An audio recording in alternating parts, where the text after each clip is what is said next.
everyone, my name is Eric Hopkins, aka JEL. Welcome back to my YouTube channel. So this is my AEW Dynamite review for March 27, 2024. Not the greatest effort from AEW in my opinion this week. To me, it was kind of a 2 or 3 match show for me personally. It did further some storylines leading into the AEW Dynasty pay-per-view. But other than that, I thought for AEW standards, it was a little lackluster. Now, to be fair, that does not mean this was a bad show at all. It just, to me, was like a little bit of a step down. Of course, we've had the last 3 weeks of outstanding shows from AEW. So at some point, it was bound to kind of come down a level or two, just because, I mean, you can't live up to that standard every single week. AEW has this unrealistic standard that they have to live up to. Like, every show's got to be outstanding or people get upset. But then one Monday Night Raw from this last week was outstanding. Everybody's loving WWE. Now, I would love to see WWE be more consistent, no doubt about it, but I love this week's show as well. But this week's AEW Dynamite, it just kind of felt a little underwhelming, probably coming off that big Monday Night Raw, so that was part of it. But the opening of the show, well, before we get into that, I wanted to show this photo. This was a picture of the crowd in Quebec City for Dynamite tonight. The only reason I say this, and I'm not a real big stickler when it comes to crowd size, when it comes to professional wrestling shows, because you can shoot it in a way like AEW Dynamite did tonight, where you really don't see all of this, open space. But this was an 18,000 person arena, and they only had roughly about 4,000 people in attendance. And that's not a bad attendance for AEW. There's been weeks where AEW's had a hard time selling 2,000 tickets over the last few months here. They've done a good job over the last few weeks, ever since they had the last few big shows. But the reason why I show this is because I feel like AEW just needs to start booking smaller venues, because you could tell during this show, regardless of the fact they really, they kind of hid the fact that a lot of this building was empty.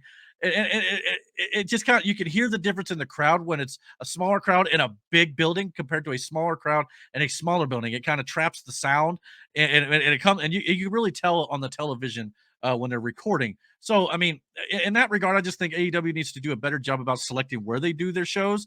This is not an indication that AEW is going to die or anything like that, because they're having good ticket sales for a young company. Obviously WWE is, selling out 13, 14, 15,000 people seat arenas at the moment, because for one, it's WrestleMania season. First of all, it's been around for 40 years, and AEW is, like I said, first 5 years. And at some point, we do have to stop using that excuse. Absolutely. But at the same time, I don't feel like it means AEW is in major trouble or anything like that. They've already sold buttloads of tickets for their new All In show in August. And, they just had one of the, if not the biggest wrestling show by attendance last year. So, I mean, AEW is going to be okay. I just feel like they just need to be more judicious about where they put their shows. That's all I'm saying. All right, so the first match of the show was Katsuyori Shibata versus Will Ospreay, as expected. An outstanding match between the two guys. I mean, what more can you say? These guys are outstanding. This is one of the 2 to 3 matches I thought this show was centered around. It was what really made the show stand out here. Of course, Will Ospreay wins the match by using the hidden blade, and he shows a great deal of respect for Shibata after the match is over. So yeah, like I said, great opener to this show. Outstanding. Will Ospreay has not had a miss yet since he came into AEW. He's an outstanding talent, and I look forward to see where he goes, especially at AEW Dynasty coming up. They're setting up the big match between Will Ospreay and Bryan Danielson. So much so, even after the Ospreay match, we had Bryan Danielson video package highlighting his career before his match with Will Ospreay. Didn't show much of his WWE career because obviously AEW doesn't have that footage. But at the same time, this shows all of his Ring of Honor stuff and everything he's done at AEW. So it was a great video package. And that's one thing AEW was focusing on heavily tonight, was video packages, because obviously the crowd and fans are always, criticizing AEW because they're like, oh, we don't know who any of these guys are. Why don't you show us? Well, AEW tonight took that advice to heart and was showing you a boatload of video packages. So I don't want to hear the complaint that they did not show you who these people are, because they definitely did that here tonight. After the Danielson video package, we had a segment where Matthew and Nicholas Jackson, the Young Bucks, interviewed with Renee Paquette. They said their goal was to rebuild the Elite and getting their AEW Tag Team Championships back to go along with Kazuchika Okada's Continental title. They say they'll defeat Private Party tonight after shockingly losing to them in the first AEW Tag Team title tournament back in 2019. This was a good way of kind of reintroducing the fact that this is a little bit of a long-term story that they've been telling here with the Private Party and the Young Bucks. They're meeting up again yet in another tournament, and Private Party, I remember when they shocked the Young Bucks in that first tournament, it was a way of kind of saying, hey, anything can happen in this tournament. Just because the Young Bucks are favored does not mean that they're going to win the titles here. So it was good to see them have a little bit of a callback to that. They even re-showed the footage of that when they came down to the ring. Speaking of Okada, after this interview, we had Okada showing up at the building in a beautiful red Ferrari. I got this feeling since it was in Canada, they probably shot this last week because he showed up at that show in a red Ferrari as well, and they showed him in the back watching the match between the Young Bucks and Private Party, which was next on the show. And of course, that was for the AEW Tag Team Championship tournament. The Young Bucks win after they tried to do a EVP trigger after Mark Quinn missed a 630, and the EVP trigger was botched though. I believe it was Nicholas who slipped. What I don't know if they're wearing like dress shoes in their match to go along with their outfit. They're wearing like dress slacks and like dress vests as the EVPs, and of course, he when he completely botched the spot, a lot of the crowd was chanting, "You effed up, you effed up," but either way, they still got half the EVP trigger, or the BTE trigger, on Mark Quinn to get the win here. The Bucks move on to face the winner of the Best Friends and Undisputed Kingdom.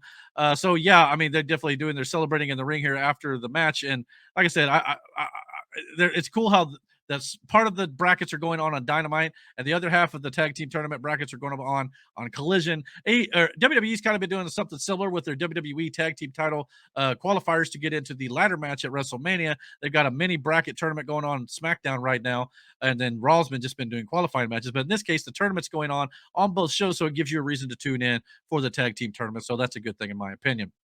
After this, we had a Konosuke Takeshita video package where, like I said, fans have been criticizing about who these people are. Well, this did a good job of building up tonight's main event for Konosuke Takeshita versus Swerve Strickland. So they were trying to build up who Konosuke Takeshita is here for those of you who don't know who he is. And they've been doing a great job building that up, as well as, drawing attention to the fact that Takeshita and Swerve Strickland were the number one ranked contenders for the AEW World title. And that's why they're having the match tonight for the number one contendership. After that, we had Mercedes Moné arriving in the backstage area as well. This is something that WWE does a lot of, where they'll show people arriving at the arena. I don't know if AEW's kind of taking a page out of their book and doing this, but I've noticed AEW has been doing a lot of that lately, especially last week at the very beginning of the show. They kept showing people showing up at the beginning of the show, much like WWE's been doing on Raw and SmackDown as of late. So maybe it's just a new tactic they're trying out. I don't want AEW to become WWE, and I don't think they are doing that by any stretch, but this is definitely a tactic that they've been using here for that. Next up, we had Tony Hawk, skatepark.org video package with Darby Allin. Good to see Darby Allin here, even though he was on crutches and everything. It was good to see him in good spirits. He just broke his foot. And of course, he's not going to be able to climb Mount Everest this year as he would hoped. But at the same time, it's just good to see Darby Allin with a little bit of a smile on his face there and having fun doing the skateboarding stuff that he loves to do. So definitely a nice thing to see right there. After that, we had a Chris Jericho and Hook interview in the back with Renee Paquette. Jericho offers Hook any advice that Hook would want to know about the business, since he earned his respect after dropping him on his head with multiple back suplexes last week. Hook accepts the offer, but Hook says he also knows who Chris Jericho is, insinuating that he's keeping an eye on Chris Jericho in case he tries to stab him in the back. Obviously, Hook isn't stupid, so he's going to keep one eye on him as well. This is an uneasy alliance, but one built on respect for the looks of things, and Lion Hook is officially born here, as it looks like we're going to be getting a tag team / mentorship role going on with Jericho and Hook together. I like the Lion Hook, the name, and I believe they've already got t-shirts for it over at AEWshop.com, so go check those out. After that, we had the four-way winner gets TBS title shot at AEW Dynasty match between Chris Statlander, Sky Blue, Anna Jay, and Willow Nightingale, with Mercedes Moné on commentary. So Willow Nightingale pins Anna Jay with a power bomb. After the match, though, Julia Hart, she attacked Willow with the TBS title, which she's been kind of known to do here lately. She's been prone to do as of late. But the whole segment really pretty much ended with Mercedes Moné looking past Willow Nightingale at Julia Hart with the TBS title. So it's almost like Mercedes Moné is saying she wants to go after Julia Hart, but Willow Nightingale's kind of in the way, which again is kind of played into that storyline that Willow Nightingale was the one who inadvertently cost Mercedes Moné some time in her career with that injury over there in New Japan Pro Wrestling. So again, good storytelling here. I like what they're doing with the women over here at AEW, much like I am at WWE, outside of a few feuds like Candice LeRae in WWE. I think the women's division is going pretty well so far in both companies, and I'm looking forward to see more where they go with all that, especially with Mercedes Moné. Can't wait to see her in the ring here in AEW. We'll see who that's against here before too much longer, probably. Then next up, we had a Dustin Rhodes interview. He was being interviewed by Renee in the back, and of course, this set up a match between him and the Butcher on Rampage. Which to me, what are we doing with Rampage? I mean, the Butcher even made the mention of the fact that Dustin Rhodes kind of walked up as like, "Oh, back away, you got bad breath," and the Butcher's like, "Well, yeah, my mustache has its own musk." So to me, it's just like we wonder why Rampage doesn't have great ratings. Part of the problem is because it's on Friday night after SmackDown late on a weekend, and Collision's got the same problem being on a weekend. Nobody wants to take time out of their busy weekend plans to sit down and watch pro wrestling unless it's a pay per view event. But that's why some of the ratings ain't that great. But when you're putting matches on like Dustin Rhodes and the Butcher, now don't be wrong. I have all the respect in the world for Dustin Rhodes. As he said in this promo, he's 55 years old and he's still got all the drive he's ever had. He's that fighting babyface if there ever was one. He's kind of taking a page out of Cody Rhodes' book. It's maybe just a Rhodes thing at this point. I respect Dustin Rhodes, but a lot of people are not going to tune into Rampage for Dustin Rhodes versus the Butcher. As much as I appreciate the fact that they're putting new people like the Butcher on television and getting them some experience and getting some reps with a veteran like Dustin Rhodes, and that's what they're trying to do here. I just don't think it's a big draw. You got to have a bigger match to sell Rampage, and you got to get primetime matches on Rampage. Actually, in my opinion, I would like to say or like to see maybe Rampage even become a 1 hour women's only show. Again, maybe move it off of Fridays at some point. But the problem is there's not a whole lot of wrestling real estate when it comes to time slots during the week because you got Raw, NXT, Dynamite, Ring of Honor, TNA, SmackDown on Friday. So there's really not a whole lot of room to put it. But I would probably kind of like to see some Rampage just become a woman's show. And if you do that, book it properly, and you can have the women on the main, 5 hour shows that are or 4 hour shows of Dynamite and Collision as well. But I just think it would be kind of cool to kind of branch out, and be like, hey, this is going to be our women's division, and we're going to show some heavy storylines. It's going to be just as important as all the mid stuff that's going on. And it would be a great way to kind of do something different. But we'll see if they ever do that. But I just thought it would be a cool idea to bring up. Speaking of the women, we had a short Tony Storm video package backstage where she was rattling off her catchphrase basically in a black and white segment. She basically just said, "Chin up, tits out, and watch for the shoe," which I do love. That is a great catchphrase, and I love Tony Storm. But this was kind of unnecessary. I don't even know really why it was on the show, other than just to kind of get Tony Storm on TV for a couple seconds. But that was all we saw of her tonight. So it definitely sounds like we're going to be getting her and Thunder Rosa at AEW Dynasty. But yeah, I'm looking forward to see where they go with that. Maybe they'll further that a little bit more on Collision this week. Next up, we had a Swerve Strickland video package showing the history between him and Samoa Joe and his journey towards the AEW Championship. Again, another video package building up toward the main event. So again, just kind of letting you know the history of what's going on with Swerve Strickland, and just kind of letting you know who he is and all that sort of stuff and what he's all about. Whose house? Gotta love and of course, Prince Nana. The whole that's absolutely gold. One of the greatest things they've got going on in AEW right now. And of course, you see all these videos of kids doing the dance. I swerve when I drive, big pressure, don't somebody. Great song, great little meme or gimmick going on right now in the world. And I love to see that. Love to see professional wrestling get their due when it comes to the pop culture for sure. Next up, we had the other half of the AEW Tag Team Championship Tournament quarterfinals here with the Best Friends, Orange Cassidy and Trent Beretta versus the Undisputed Kingdom, the Ring of Honor World Tag Team Champions, Matt Taven and Mike Bennett here. Beretta picks up the win. To set up the Young Bucks versus the Best Friends next week on AEW Dynamite. The winner moves on to AEW Dynasty for the tag title match for the vacant titles at the pay-per-view. The other side of the bracket, like I said, will be determined on Collision. To me, I wasn't real thrilled with the ending of this. Of course, afterwards, the Bucks come out to go eye to eye with the Best Friends to kind of set up that match for next week on Dynamite to determine who's going to the pay-per-view. But to me, it's like, why didn't we have the Undisputed Kingdom win this, by the way? I mean, why didn't we have Wardlow show up? Because the whole thing that's been going on with the Undisputed Kingdom is Wardlow, failed at his shot at the Samoa Joe AEW World Title that he was promised to get with Adam Cole. And Adam Cole, has obviously been hinting that he wanted Wardlow to hand it over to him. So when that didn't happen, Adam Cole last week had this promo package that said you need to not let Taven and Bennett lose their shot at the tag team titles because you screw up again and that's it. But yet Wardlow didn't even show up this week. The only thing I can think of is Wardlow didn't show up to further that storyline because now Adam Cole's gonna be like, "Where were you? You were supposed to be there." That may be where it's going. In that case, I understand why they did it the way they did, but it just felt kind of weird that they set that up and then nothing was paid off on it yet. At least doesn't mean next week we don't go into Dynamite or Collision or whatever, and Adam Cole's not berating Wardlow, and then of course that's going to only drive Wardlow to want to turn away from the Undisputed Kingdom. I just feel like ever since December at World's End, and MJF left and the devil was revealed and the Undisputed Kingdom was revealed to be a faction, they've just kind of dropped the ball on the Undisputed Kingdom faction. They've not really done a whole lot with it, and a lot of that's due to the fact that Adam Cole has been hurt. He can't really do a whole lot other than roll around on a wheelchair like Roderick Strong did for many months. Maybe I ought to start stealing his gimmick and start shouting Wardlow, that sort of thing. Just kind of because you're in a wheelchair, that's what brings it out in you. I don't know, but I just feel like they could be doing more with the Undisputed Kingdom because I just feel like every other faction in AEW right now, where there's not really a whole lot of importance behind it. And when the whole thing happened with MJF, that was the whole reason that they did it, was to build toward the MJF feud. And I know he's kind of taking some time off to kind of heal some of his injuries as well. Hopefully, he's not going to WWE, but if he does, I'd support him there just as well. I would just love to see them continue to, build that out here at AEW. And I wouldn't think they'd set that up and not pay it off.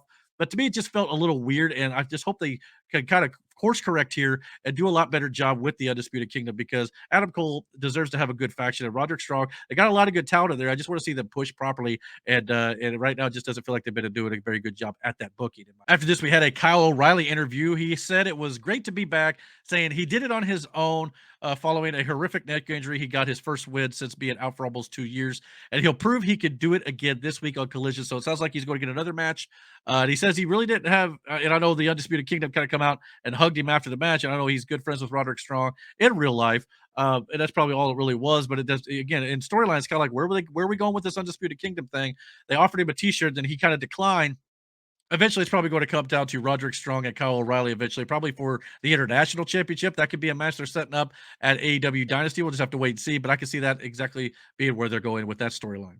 Next up, we had a video package with Adam Copeland, kind of recapping what happened last week in the I Quit match with Christian Cage and him winning the TNT Championship. He said it's pretty much the first singles belt he's won since 2011, and he's going to defend it this week on Collision in London. The Cope Open will be returning. It sounds like Adam Copeland looks to be using a bit of a John Cena gimmick to have an open challenge with his TNT title defenses, much like John Cena did with the United States Championship in WWE. So this could be a lot of fun. Looks like Edge is going to continue his open challenge gimmick. Or I'm sorry, Adam Copeland. I keep calling him Edge. It's kind of hard to get used to that after 20 some years of calling him Edge. But yeah, so I mean, I look forward to see what he does with probably some of the younger talent.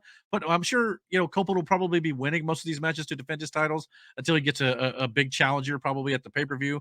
I think according to the rankings, which we're going to show here in a little bit, John Moxley is kind of up there. I'd love to see Moxley versus Copeland. That'd be a lot of fun, in my opinion. So we'll have to wait and see if that's kind of where they go. But yeah, I'm looking forward to see where he goes with the Cope Open again. And then hopefully this will be a good run here defending the title. And of course, this may be kind of becoming the workhorse title. They've got a couple titles in AEW, like the International Championship, the Continental Championship. All of them are kind of that mid-tier level title. I don't know if we need that many at the mid-level tier. But at the same time, I'm enjoying to see what is going to happen with Copeland, and we'll see how it goes. As I mentioned, the rankings for AEW was released after the show, and of course, like I said here, if you look at the contenders for the men's championships, you got Swerve Strickland, Orange Cassidy, which we'll get into Swerve Strickland here in a second. Orange Cassidy and John Moxley, Will Ospreay, Brian Danielson. Ospreay and Danielson go wrestle each other. Cassidy, I'm not sure exactly where they're going to go with him at this point. It could just be the tag team title match at Dynasty. We'll have to wait and see if he advances to the finals. But Moxley's kind of right there in that mix there for the Continental Championship and the International Champion. In the TNT title, all there together. So who knows? Maybe we'll get a title match for one of those three guys, and I'd like to see that for sure. And of course, we got Thunder Rosa with Tony Storm. It looks like Mariah May, Willow Nightingale also has a title shot now against Julia Hart. Mariah May and I think Tony Storm's probably going to be a match we get at some point where Mariah May eventually splits off away from her. So that's definitely coming down the pipe, I think.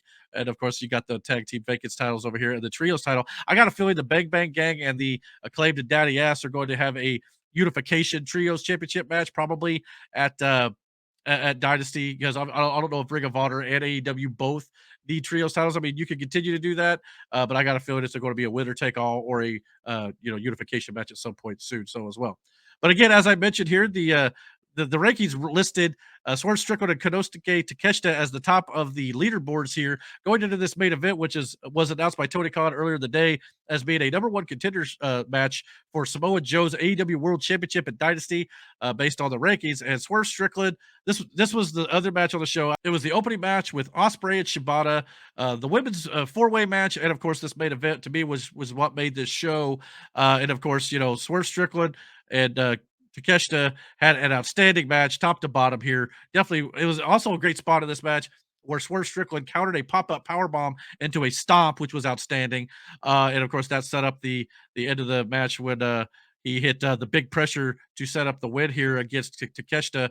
And that means it's official now that at AEW Dynasty, we're going to have Swerve Strickland versus Samoa Joe. And Samoa Joe is in the back watching this whole thing, and he wasn't thrilled with this, of course. And he was approached by Renee, which Renee was also doing a lot of interviews tonight. Again, a little bit more storytelling. I think AEW is trying to push, which I don't mind, but I just feel like it's just different to see on AEW television. All the video packages and all the interviews and stuff. They're definitely pushing a little bit more of that here lately. But he said next week when Swerve signs on the dotted line, Samoa Joe is going to make sure he knows that Swerve understands what he's asking for, and he's not that man that could beat him. So I guess they pretty much confirmed that we're getting a contract signing next week for that AEW World Championship match coming up at AEW Dynasty. And like I said, that's going to be a good match. Obviously, that's a match that everybody's been wanting to see. Everybody wants Swerve Strickland to win the AEW World title. I do believe he's going to do it at some point. I wanted to see a big run from AEW or from Samoa Joe before he drops that title to Swerve. And now that he's had it since December, you could be convincing enough to say that it's been long enough for Joe to drop it. However, I would be perfectly fine if Joe continues to reign as the world champion and keeps getting the better of Swerve, much like he did at the last pay-per-view where, he got Adam Hangman Page choked out, so Swerve really wasn't involved in the decision. So you could do the storyline where Joe is continually to get the better of Swerve here. And I'd be down for that as well. And to see Joe continue his reign, and Swerve going to have to be that babyface to have to continue to scratch and claw to get the world title. When he does, it's going to be an amazing thing. So as of right now, it sounds like AEW Dynasty is setting up to be a pretty good show. We got 3 matches on the card so far. Like I said, we've got the vacant tag team titles, and we've also got the trios championship match going to happen, as well as Thunder Rosa and Tony Storm. So that's going to be on the show itself. And I'm sure we'll get some other matches coming up here as well. Maybe, like I said, with the TNT title, the Continental Classic Championship as well, and many others. So it sounds like it is going to be another big card for AEW. The one thing that AEW does do in spades, that is, of course, their pay-per-views. They always deliver on their pay-per-view cards, so I have no doubt that AEW Dynasty is going to be a great show. I highly recommend you guys check it out on April 21st, coming up on pay-per-view. You can watch it on the BR app as well. So, yeah, definitely go check it out. But what did you guys think about AEW Dynamite tonight? Like I said, not my favorite AEW Dynamite show that they've ever done, but, again, the bar is so high. It does not mean this was a bad show by any stretch. I just kind of felt like it was a little bit of a step down over the last 3 weeks or so. But like I said, that's natural. It's bound to happen. Comment below. Let me know what you guys think. And don't forget to hit that like and subscribe button. And until my next video, guys, take care and God bless.